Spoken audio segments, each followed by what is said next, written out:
आणि तसेच दुर्घटनेत जखमी झालेले सगळे जे बांधव आहेत ते लवकरात लवकर पूर्ण बरं व्हावे ही ईश्वरचरणी प्रार्थना करतो.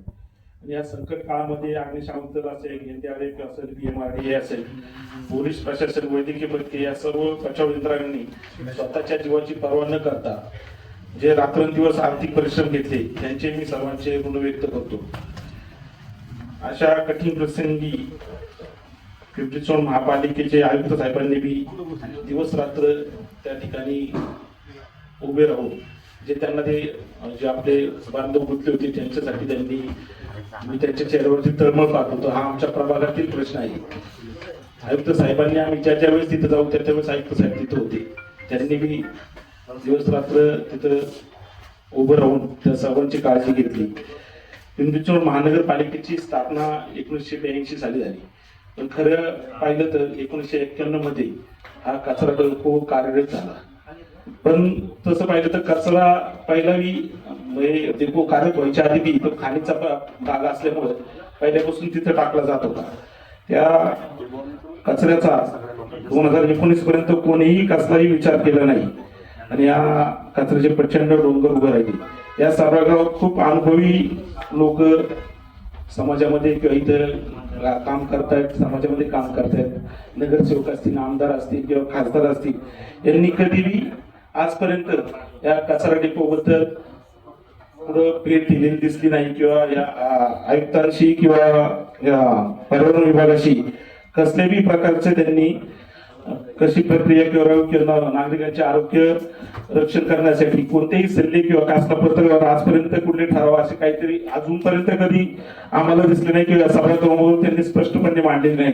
या दुर्दैवी घटनेची आपण आज सर्वजण सगळ्यांना जी हळहळ आहे आता हीच हळहळ जर 15-20 वर्षापूर्वी महापालिकेचे नेतृत्व करणारी सगळ्या राजकारण्यांनी जर केली असतील तर आज हे आपल्याला दिवस पाहायला मिळाला असता.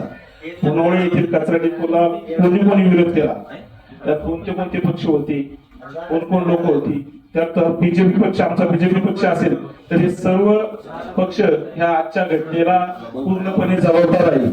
तुम्ही सगळेजण अनुभवी किंवा हुशार मंडळ होते. आम्ही तर आज आलेलो आहे.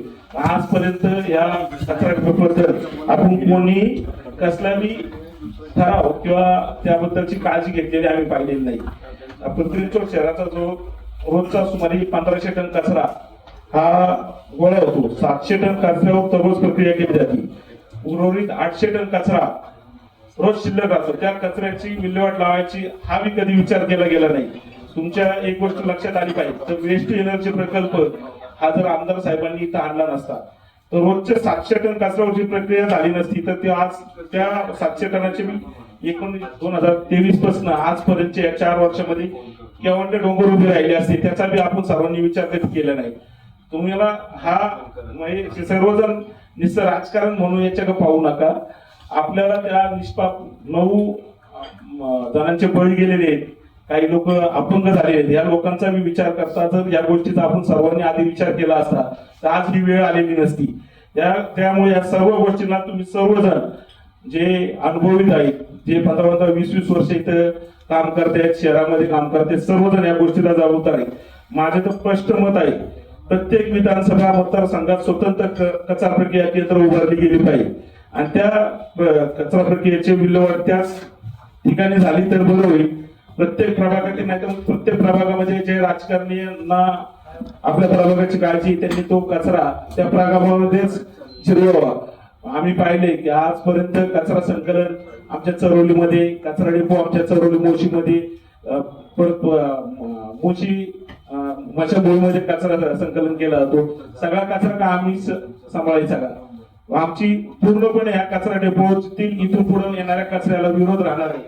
ज्यांनी या विषय आपल्या पुढे मांडला आहे किंवा मांडणार आहेत त्यांना सर्वांना माझी कळकळीची विनंती आहे की हा कचरा डेपो प्रत्येक विधानसभेमध्ये झाला पाहिजे आणि या दुर्दैवी घटनेमध्ये कुणीही राजकारण करू नये. दोषींना कारवाई झालीच पाहिजे. ती मग SIT चौकशी करा किंवा CBI चौकशी करा किंवा तुमच्या शासनाच्या पुढल्या अजून ज्या यंत्रणेमार्फत चौकशी करा. पण ह्या प्रत्येकाला जो याच्यामध्ये दोष आहे त्याच्यावर कारवाई झाली पाहिजे.